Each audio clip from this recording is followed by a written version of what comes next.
heiße ich Sie alle herzlich willkommen.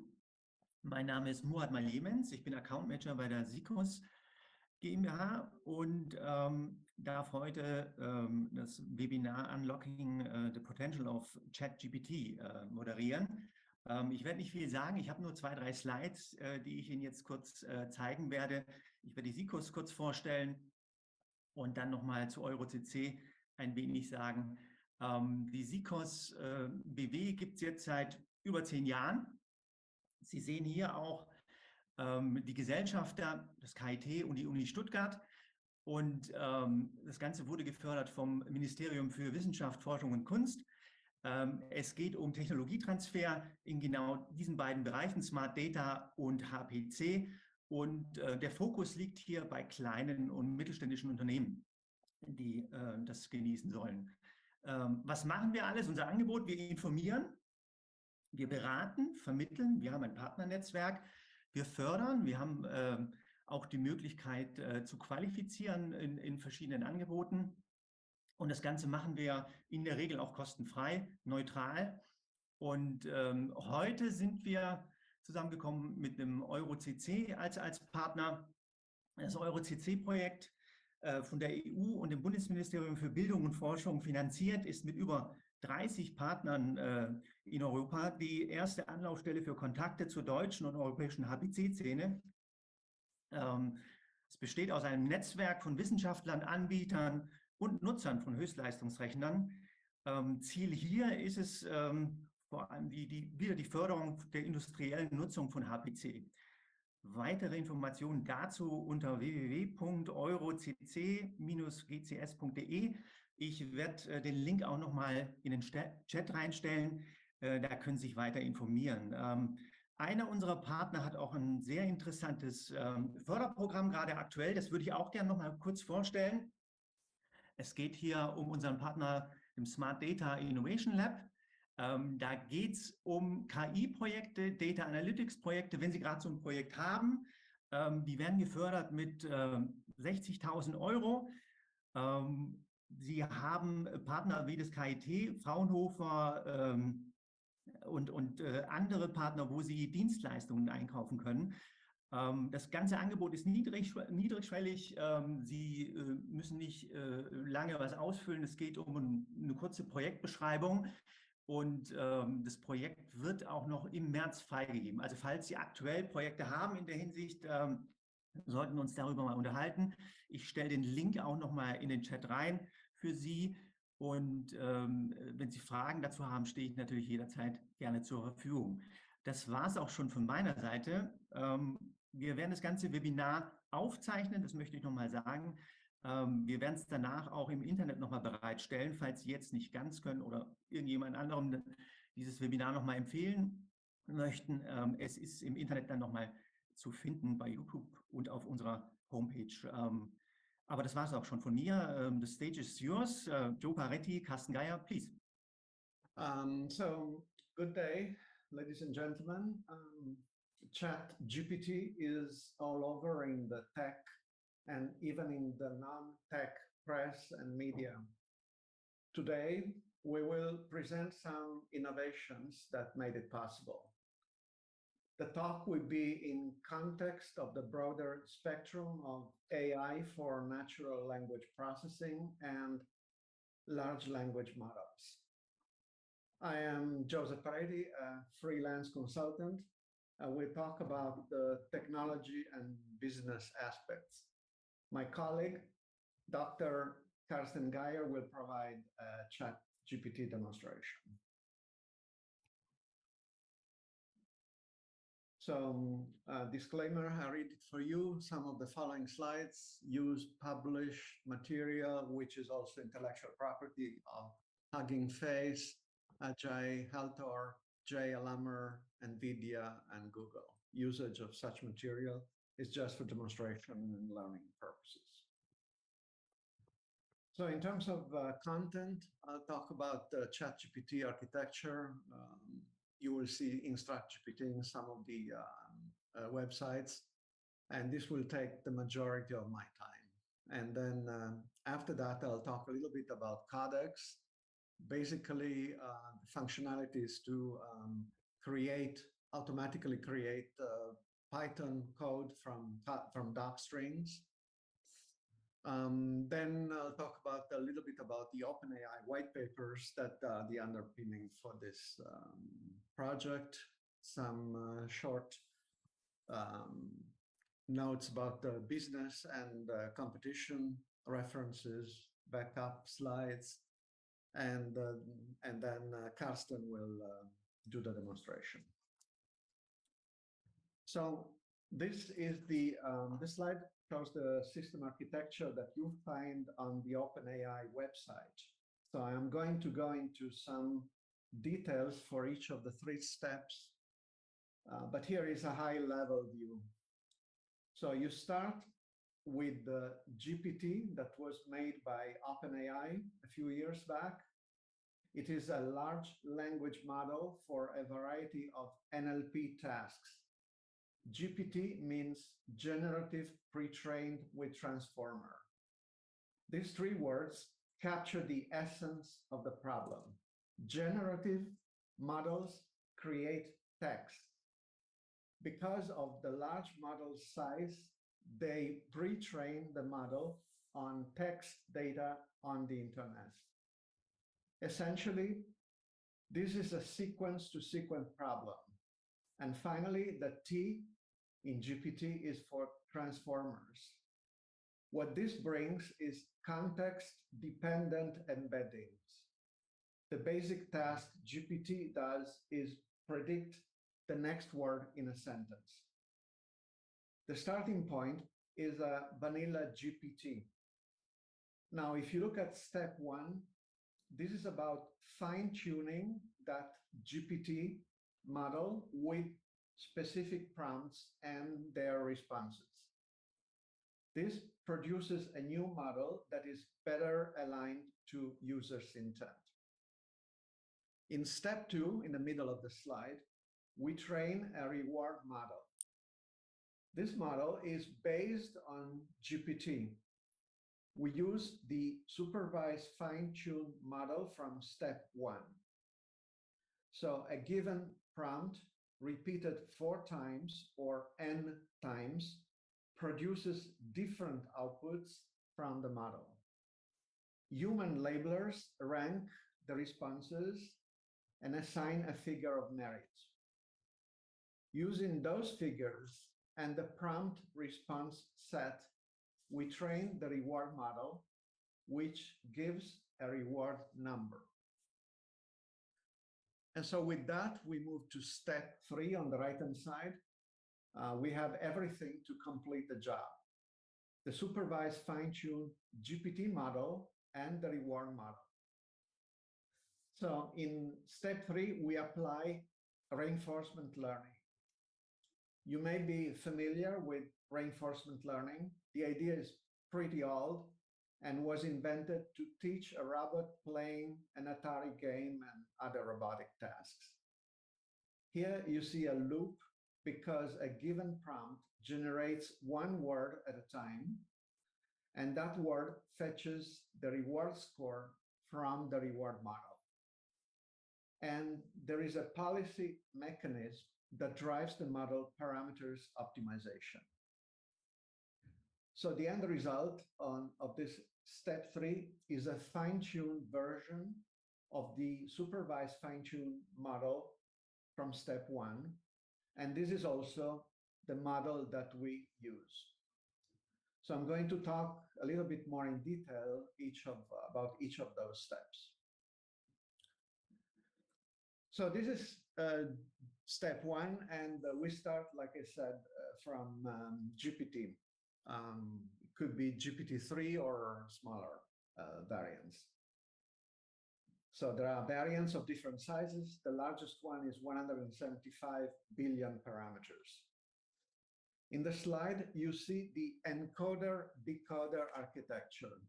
You may recognize the bidirectional encoder representation with transformers, or BERT, which uses self-attention.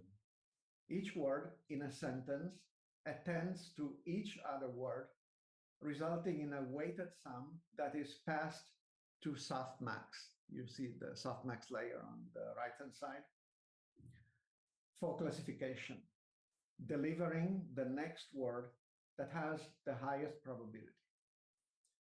Here you see an application for language translation from English into an Indian language. So here we want to translate the sentence, my name is Ajay. The words are vectorized, and this is represented by the yellow bars, and fed into the encoder. Then the decoder is supplied one token at a time, starting with the keyword start. Here you see the next time step, showing that the decoder receives as input the text that has already been translated, and so on until the whole sentence is translated. So the GPT job is to predict the next word in a sentence. The missing word is masked, and the system, after training, can predict it with good accuracy. To do this, we stack multiple decoder layers, and this is a detail that you may see in the backup slides. Here you see the neural network generates the next word. The system optimizes the probability of word WI given all the words that came before it and the prompt. And it does so by adjusting the parameters that are represented here by theta. So how does the next word get selected? The last layer of the architecture of the network is a softmax layer that produces a vector of size equals vocabulary size, in this case 50,000 tokens, containing probabilities. The sum of these probabilities is equal to 1. Then we sample to produce the output. And there are some options to do so, and you will see that in a few next slides. At training time, those probabilities are compared to ground truth in order to adjust the model parameters. So we have seen a generic GPT model. In step 1, OpenAI has fine-tuned the model to align it with users' prompts and related responses. In order to do that, they use a much smaller data set than the huge data set used for pre-training. We call this step supervised fine-tuning. So now we move to step 2, and this is about training a reward model. The language model computes the probability for the next word given a prompt. So in this case, the prompt is, what is for breakfast? And the system has generated the sentence, today we will eat French blank. So the task now is to produce the word that comes after French. So you may have noticed that the ChatGPT often produces a different output for the same prompt. And here is an explanation, the decoding strategy. They sample among the tokens with top probabilities using different techniques, such as top K, nucleus, and temperature.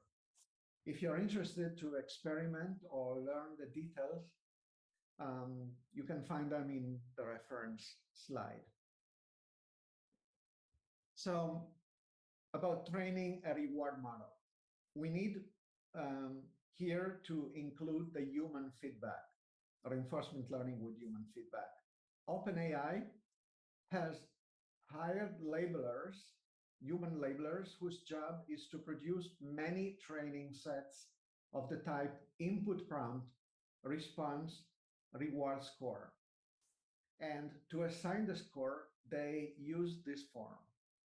So they submit the same prompt n times and get n responses. Next, they rate these responses on a scale from 1 to 7. In addition, they also answer the questions that you see in the slide. The purpose of these questions is to filter out outliers, respondents, in order to get the best quality of response. So at this stage, we have labels, the reward for a given prompt response set. So how to train this rewards model? This is a neural network based on GPT, but it has been modified to output one scalar value, which is the reward for a given input. To train the model, we take a Siamese network approach, assuming that response 1 for the prompt is better than response 2, and we build the loss function accordingly. From here onward, the training occurs by parameters update via backpropagation, as in other neural networks.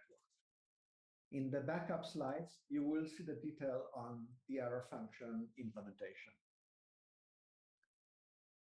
So now moving to step 3. Here we see the flow of actions in order to further fine-tune the supervised fine-tune model of step 1. The end result is the ChatGPT model we all use. In this context, we use a policy optimization algorithm called PPO, that means proximal policy optimization. So step number 1, start with the model from step 1. Number 2, for a given prompt, the system generates one word at a time. Number 3, the prompt and the response are fed into the reward model. Number 4, the reward model calculates a score. Number 5, the score is used as input to the loss function. Number 6, we calculate the parameters updates using gradient descent through policy optimizer.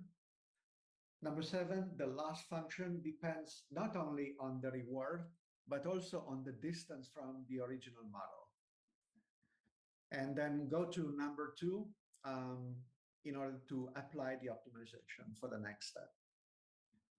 So the result of this iterative process is a further optimization of the fine-tuned model, which is more helpful, less toxic, and better aligned with human intents than the model at step number 1. So here we talk about large language models.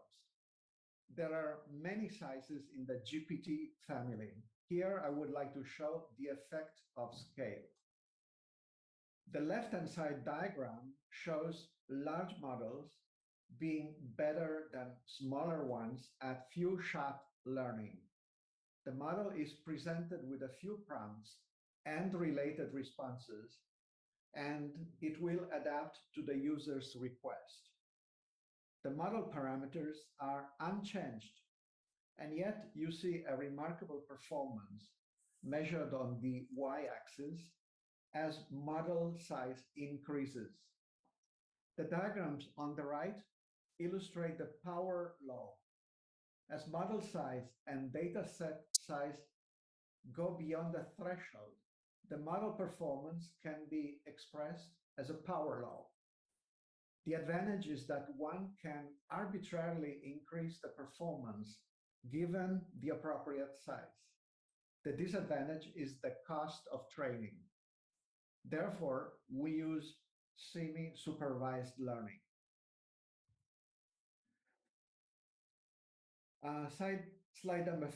This slide is about codex, and codex is for automatic code generation. So this codex tool is part of the OpenAI API, and it has been fine-tuned on 159 gigabytes of source code. So given that the average size of program file is 30 kilobytes, that means million of files that have been used for training. This is again a sequence-to-sequence generative model, but it is fine-tuned on code. The key functionality is to create code from doc strings, and you can see an example in the backup slides.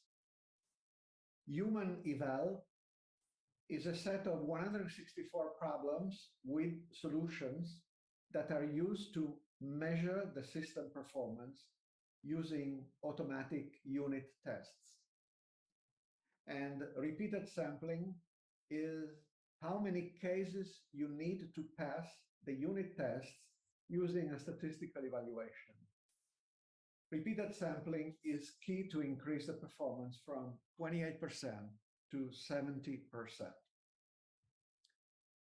Here is a short overview of the white papers that are the underpinning for ChatGPT. The first bullet is the main white paper, and it shows the performance evaluation using standard NLP benchmarks. It also shows higher acceptance for models that, while smaller in size than GPT-3, benefit from alignment with human intent. It also describes the team of human labelers for training and evaluation. The next bullet is about few shots learning, which is using large task-agnostic language models such as GPT-3 in order to achieve strong performance on NLP tasks without task-specific fine-tuning. The third bullet is large language model for code that I've talked about before.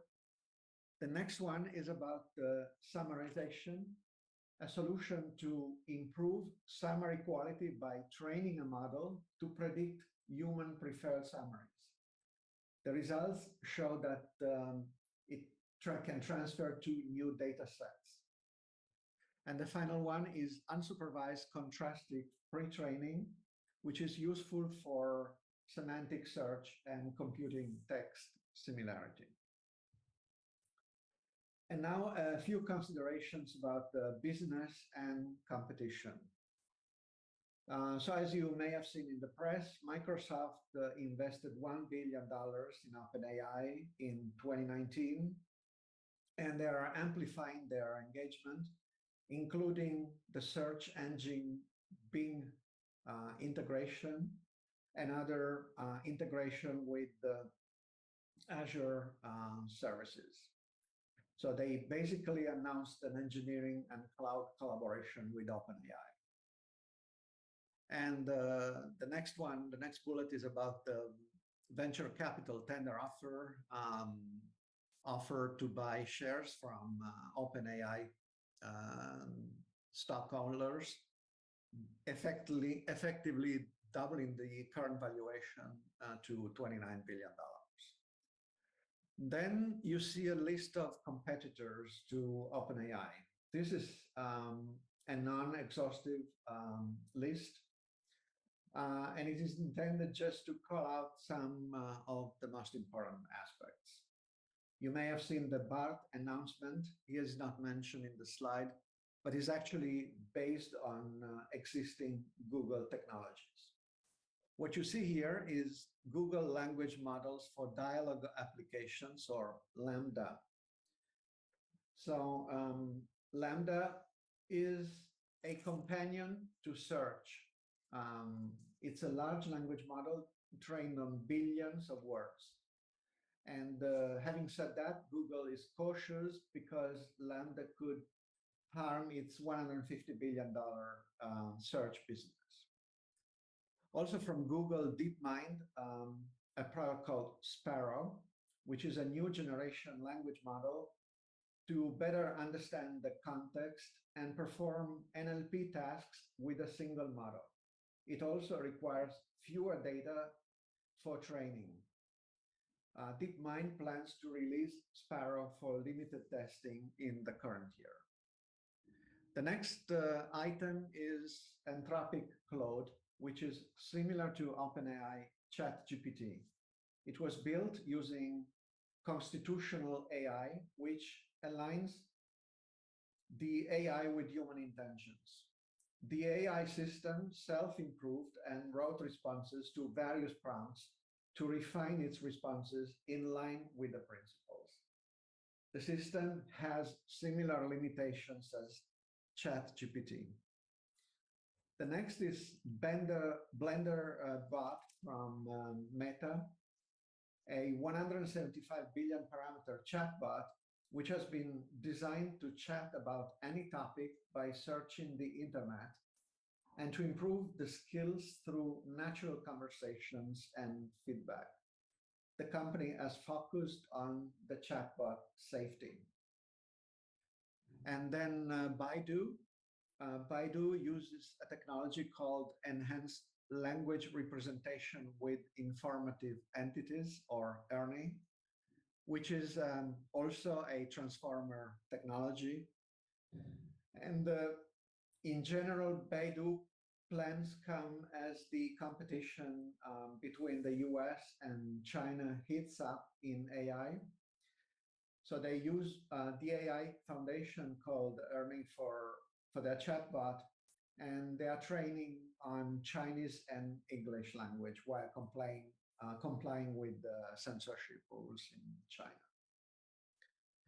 And finally, come to the conclusion and outlook slides. These are my own conclusions, so you may disagree. So first and foremost, OpenAI and others aim at artificial general intelligence, yet we are not yet done. We are actually far away from there. ChatGPT is a tool and an assembly of existing technologies. Here in the footnote, you will see an older attempt to generate text. Actually, it's more than 5 years old, and it's based on recurrent neural network. So because you are aware of ChatGPT is a tool you have to use with care, know what you're asking. Another consideration is that AI augmented search is 5x more expensive than plain search, so use cannot be general purpose as yet. What's coming next? More specialization, maybe smaller models that are better focused on specific domains, better control, performance augmentation with database search, fact checking through human in the loop, and more. So OpenAI is not the only player. Google has developed the key technologies, as you may have realized from the preceding slides. And finally, I'll put together some references for you. The main reference in bullet 1 is a set of references to OpenAI white papers, tutorials, and press reports. It also contains prompts and responses from ChatGPT for some topics. And bullet number 2 is a reference to a paper that I wrote to explain transformers and BERT. My goal was bioinformatics, but it can be useful for the current task. So thank you very much. That's all from my side. And if you have questions, you can ask in the chat or send me email. And now I'll turn it over to Karsten. So Karsten, over to you.